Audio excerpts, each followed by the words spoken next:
بالله من الشيطان الرجيم بسم الله الرحمن الرحيم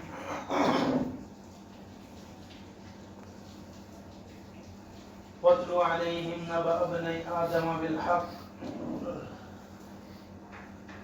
وقال رسول الله صلى الله عليه وسلم الإيمان بضع وسبعون شعبة فأفضلها قول لا إله إلا الله۔ محترم بزرگوں بھائیوں، اللہ تبارک و تعالیٰ کا احسان ہے کہ اللہ تبارک و تعالیٰ نے ہمیں ایمان اور اسلام کی دولت عطا فرمائی، اور اللہ تبارک و تعالیٰ نے ہمیں حضور صلی اللہ علیہ وسلم کی امت کے اندر پیدا فرمایا۔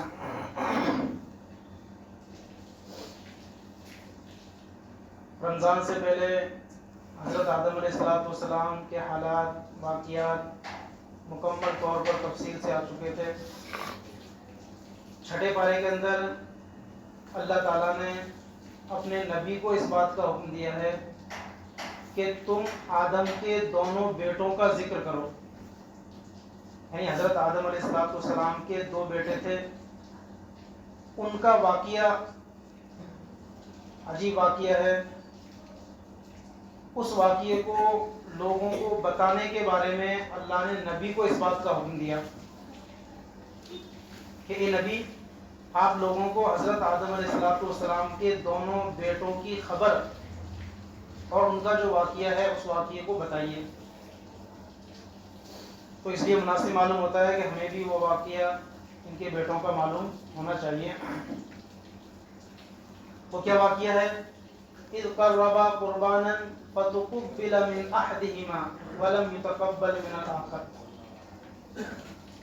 کہ جب ان دونوں بیٹوں نے اپنی اپنی قربانی پیش کی اللہ کے لیے، تو اللہ تبارک و تعالیٰ نے ان دونوں میں سے ایک کی قربانی کو قبول کر لیا اور دوسرے کی قربانی کو قبول نہیں کیا۔ تو جس کی قربانی کو قبول نہیں کیا اس نے اپنے دوسرے بھائی سے کہا کہ میں تجھے قتل کر دوں گا۔ قال لأقتلنك انما يتقبل الله من المتقين۔ اس کے جواب میں دوسرے بھائی نے کہا کہ ٹھیک ہے، یہ تو اللہ کی طرف سے ہے، اللہ جس کی چاہتا ہے قربانی کو قبول کرتا ہے، اور اس کا ایک ضابطہ بتایا کہ اللہ نیک لوگوں کی قربانی کو قبول کرتا ہے۔ جو نیک لوگ ہوتے ہیں، جو متقی ہوتے ہیں، جو پرہیزگار ہوتے ہیں، جو اللہ سے ڈرنے والے ہوتے ہیں، ان کی قربانی کو اللہ قبول کرتا ہے۔ اب ان دونوں بیٹوں نے قربانی جو پیش کی، ان کے نام کیا ہے؟ قرآن کریم نے ان کے نام بیان نہیں کیے، لیکن روایات میں ان کے نام آتے ہیں۔ حضرت آدم کے دو بیٹے قابیل اور حابیل۔ حضرت آدم علیہ السلام سے اس دنیا کے انسانوں کا سلسلہ شروع ہوا۔ شروع میں نکاح کا دستور یہ تھا کہ حضرت حوا کے ایک ساتھ ایک بچہ اور ایک بچی پیدا ہوتے، اور دوسری مرتبہ پھر ایک بچہ اور ایک بچی پیدا ہوتے۔ تو نکاح کا طریقہ اس وقت یہ رکھا تھا، کیونکہ اس کے علاوہ کوئی راستہ ہی نہیں تھا، کہ ایک وقت میں جو لڑکا پیدا ہوا ہے اس کے ساتھ میں جو لڑکی ہوئی ہے، یہ لڑکا اس سے تو نکاح نہیں کر سکتا جو ایک ساتھ دونوں پیدا ہوئے ہیں، لیکن جو بچہ، جو لڑکا ایک وقت میں پیدا ہوا ہے، اس کا نکاح اس لڑکی سے کیا جاتا جو دوسرے وقت میں پیدا ہوئی۔ تو قابیل کا نکاح حابیل کی بہن سے ہونا طے ہوا۔ قابیل اور اس کی بہن ایک ساتھ پیدا ہوئے، حابیل اور اس کی بہن ایک ساتھ پیدا ہوئے۔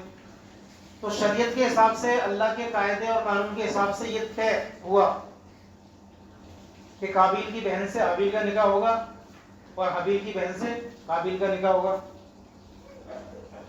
حضرت آدم علیہ السلام نے ایسا کرنا چاہا تو قابیل نے اس بات کو قبول نہیں کیا، اس کی فطرت میں نافرمانی تھی، اور قابیل نے اس بات کو ناپسند کیا کہ میری بہن سے حابیل نکاح کرے۔ اس پر جو ہے آپس میں جھگڑا ہوا، تو اللہ تعالیٰ نے حضرت حضرت آدم علیہ السلام کے ذریعے ان کو یہ بات بتائی کہ دیکھو تم دونوں اپنی اپنی قربانی پیش کرو، جس کی قربانی اللہ قبول کر لے گا اس کی بات مانی جائے گی۔ تو اس وقت قربانی کے قبول کرنے کا طریقہ کیا تھا کہ ہر آدمی اللہ کے لیے جس طریقے سے جو بھی قربانی پیش کرتا اس کو پہاڑ پر رکھ دیتا اور آسمان سے ایک آگ آتی اور اس کو جلا دیتی۔ تو یہ علامت تھی اس بات کی کہ اس کی قربانی قبول ہوئی۔ قابیل اس کا کام تھا کھیتی باڑی کرنا، اور حابیل یہ بکریوں کو جانوروں کو چرایا کرتا تھا۔ دونوں نے اپنے اپنے کام کے حساب سے اپنی اپنی قربانی پیش کی۔ قابیل نے اپنی کھیتی باڑی، اپنی کمائی، اپنے باغات میں جو بھی پیداوار ہوتی ہے وہ لے کر پہاڑ پر رکھی، اور حابیل کے پاس میں جانور تھے، اس نے اپنے ایک جانور کو ذبح کر کے اس کا گوشت ایک پہاڑ پہ رکھا۔ تو اللہ کی طرف سے ایک آگ آئی اور اس نے حابیل کی قربانی کو قبول کیا، اس کو جلا دیا۔ تو گویا یہ طے ہو گیا اللہ کی طرف سے کہ حابیل کی بات صحیح ہے اور حابیل کی بات مانی جائے۔ لیکن قابیل کی فطرت میں چونکہ شرارت تھی تو پھر بھی اس نے اس بات کو قبول نہیں کیا، اور اب بھی اس نے اس بات کو نہیں مانا، اور بجائے ماننے کے اور کیا کہا اپنے بھائی سے کہ میں تجھے قتل کر دوں گا۔ لیکن بھائی نے اس کے جواب میں کیا کہا کہ بھئی یہ تو اللہ کی طرف سے ہے، اللہ نیک لوگوں کی قربانی کو قبول کرتا ہے۔ اور آگے اس بھائی نے کہا کہ اگر تو مجھے قتل کرنے کے لیے اپنے ہاتھوں کو بڑھائے گا تو میں اپنے ہاتھوں کو تیری طرف نہیں بڑھاؤں گا قتل کرنے کے لیے۔ یعنی اس کی طبیعت میں نیکی تھی اور یہ اللہ کی شریعت اور قانون پر چلنے والا تھا، اس لیے اس نے اپنے بھائی سے صاف کہہ دیا کہ تو اگر میرے قتل کا ارادہ رکھتا ہے تو ٹھیک ہے، لیکن میں پھر بھی تجھے قتل نہیں کروں گا،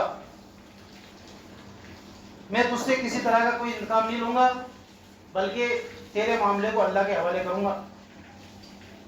اور اس نے کہا کہ میں اللہ سے ڈرتا ہوں جو سارے عالم کا رب ہے،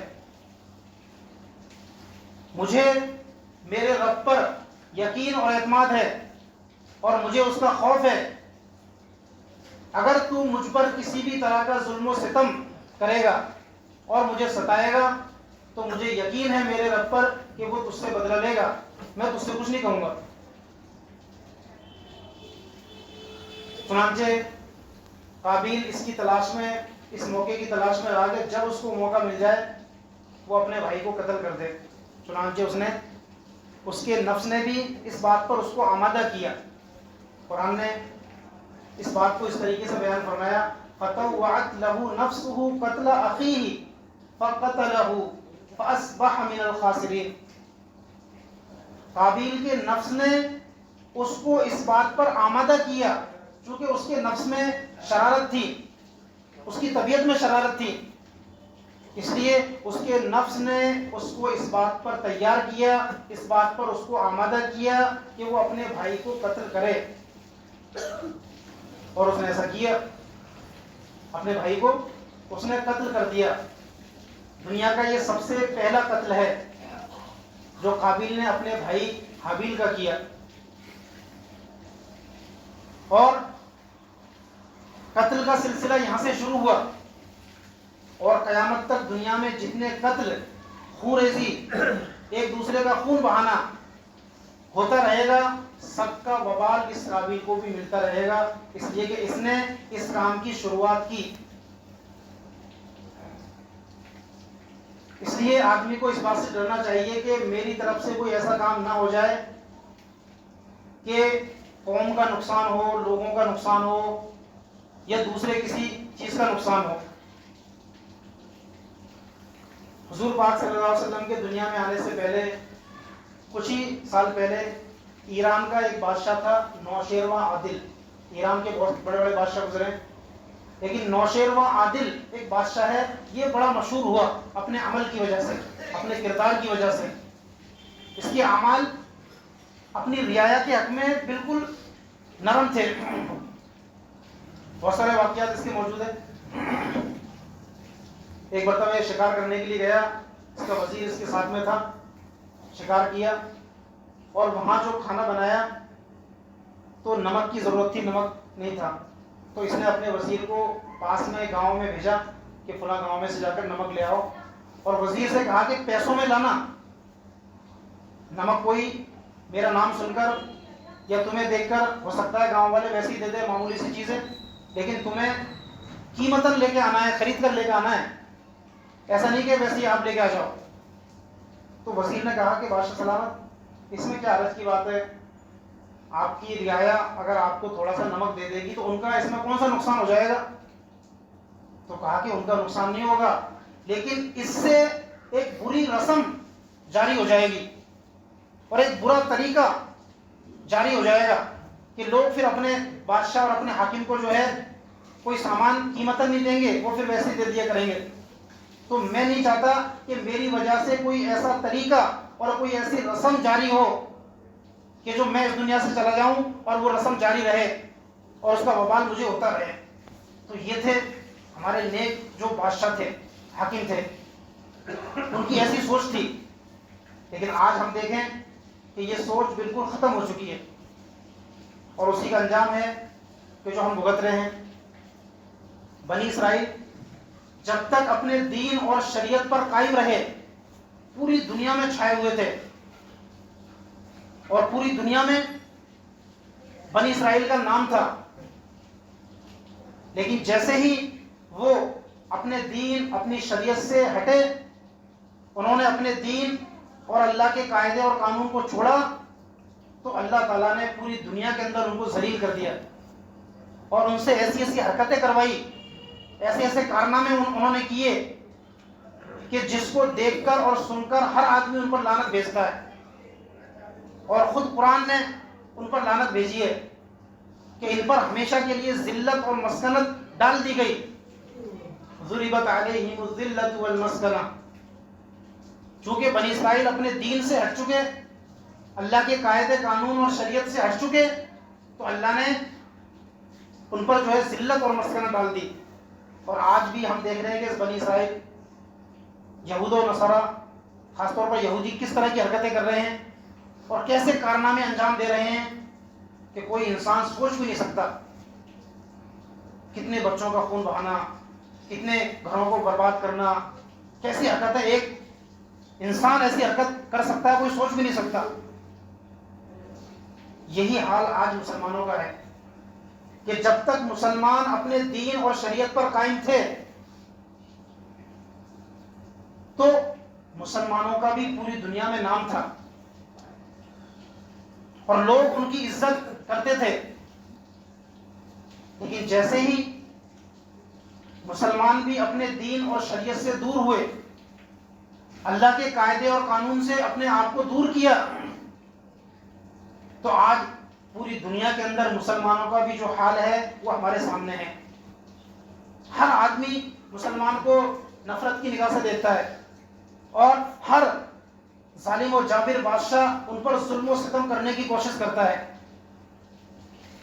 یہ ہماری کمی ہے کہ ہم نے اپنے آپ کو دین اور شریعت سے ہٹا لیا, ہم نے اپنے آپ کو دین اور شریعت سے دور کر لیا, اس لیے ان کو یہ کرنے کا موقع ملا.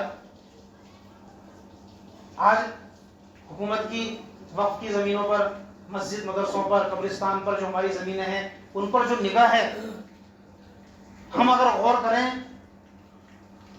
تو اس کا انجام ہمارے سامنے آئے گا کہ ہم نے کتنی کمیاں کی ہیں. کتنے اس طرح کے واقعات ہیں کہ جو وقف کے جو چیئرمین ہیں وہ وقف کی زمین, دکان, مکان کو کرائے پر دیتے ہیں اور جس کو دیتے ہیں اس سے ڈونیشن کے نام پر پیسہ لیتے ہیں, اور وہ پیسہ کہاں جاتا ہے, وہ خود ان کی جیب میں جاتا ہے. کسی کو کرایہ بڑھانا ہوتا ہے تو اس سے کہتے ہیں کہ اتنے پیسے مجھے دے دو, آپ کو کرایہ بڑھانے کی ضرورت نہیں ہے. اور ایسے واقعات بھی موجود ہیں کہ کروڑ پتی لوگ ہیں, وقف کی زمین 1000, وقف کی دکان 1000 مہینے کے کرائے پر خود نے لے رکھی ہے اور اسی دکان کو دوسروں کو کرائے پر دے رکھی ہے 15-20 ہزار میں. تو یہ کیا ہے؟ یہ سب ہماری حرکتوں کا نتیجہ ہے. کہ ہم جس چیز پر ذمہ دار بن کے بیٹھے ہیں ان کا ہم صحیح استعمال نہیں کر رہے. وقف کی زمین، اس کی آمدنی یہ اس لیے تھی کہ اس سے غریبوں کی مدد کی جائے، اس کی دکانوں کو غریبوں کو دیا جائے تاکہ وہ اپنا روزگار چلا سکے، لیکن ہم نے ایسا نہیں کیا. جس کا جو قبضہ ہے بس وہی برسوں تک اور اس کی نسلیں تک اس پر قبضہ کر کے بیٹھی ہوئی ہے. تو ہمارے اعمال، ہماری حرکتیں ایسی ہیں، اس کا نتیجہ ہمیں جو ہے بھگتنا پڑتا ہے. اس لیے ہم اپنے آپ کو سب سے پہلے سدھاریں، اپنے آپ کو شریعت اور قانون کا پابند بنائیں، تو پھر اللہ تعالیٰ کی طرف سے ہمارے لیے مدد ہوگی. اللہ تعالیٰ ہم سب کو عمل کی توفیق عطا فرمائے.